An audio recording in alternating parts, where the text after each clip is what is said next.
Porn is not your problem. Porn addiction is more than just a bad habit. It's not just about what you're doing, it's about what's happening deep inside. And today we're going to dig into addiction in a way that you might not have thought about before.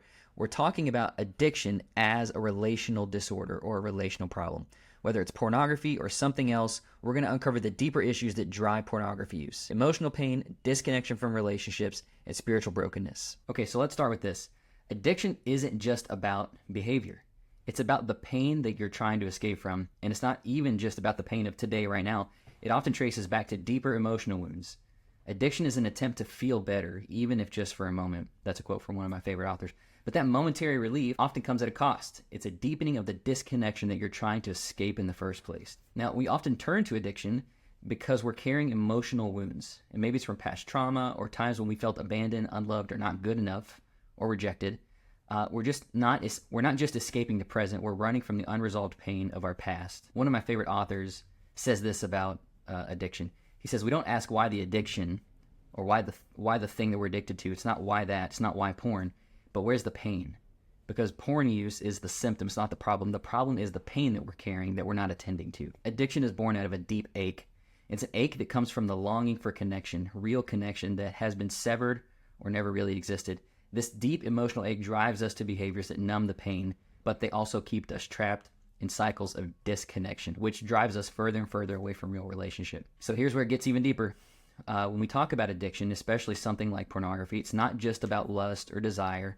It's about unmet relational needs. We crave connection, but somewhere along the way, those needs didn't get met, whether by family, friends, romantic relationships. Pornography offers us a false intimacy. It's a counterfeit connection. It's a way to escape from the pain of feeling unknown, unloved, or unwanted.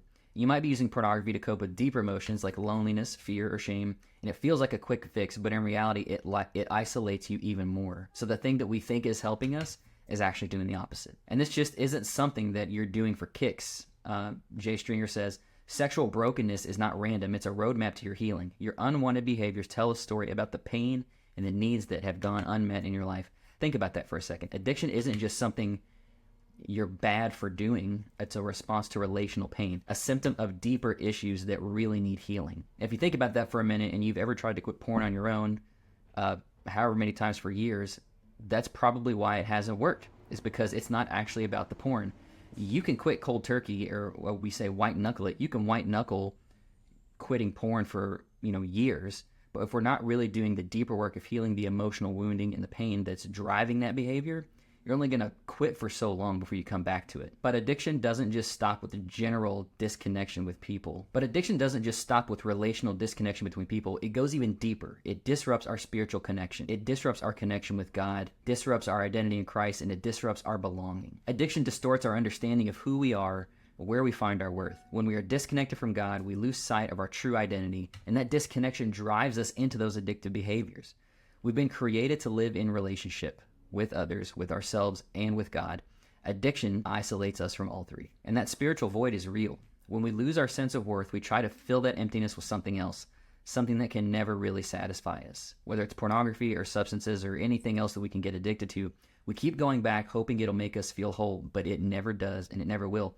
In fact, the more we chase that temporary relief, the further we fall from what we're really searching for. So, what does all this mean? It means addiction is more than just a bad habit or a lack of self-control. It's a cycle of disconnection from relationship, from others, from ourselves, and from God. And this cycle keeps us trapped, making it harder and harder to connect with what actually matters. But here's the hope. Recovery isn't just about trying harder to stop. It's not about more willpower. It's not about white-knuckling your way through it. Freedom comes when you learn to face your pain and heal your relationships and reclaim your true identity in Christ. That's what recovery is all about. Recovery equals healing your relationships.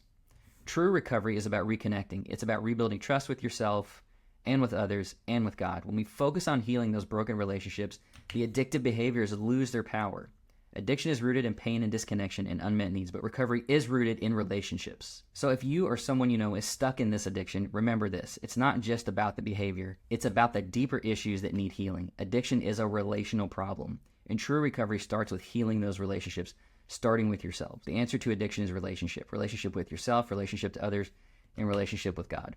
That's where freedom truly begins. It's not about more shame or guilt or trying harder. It's about the real healing that comes when we engage with relationships. So healing is possible. Remember that. If you or somebody you know or somebody you love needs help, have them reach out. Thanks for watching today. If this hit home for you, hit the like button for me, subscribe for more content like this, and share your thoughts in the comments. You don't have to walk this road alone. Healing is possible, and it starts with connection.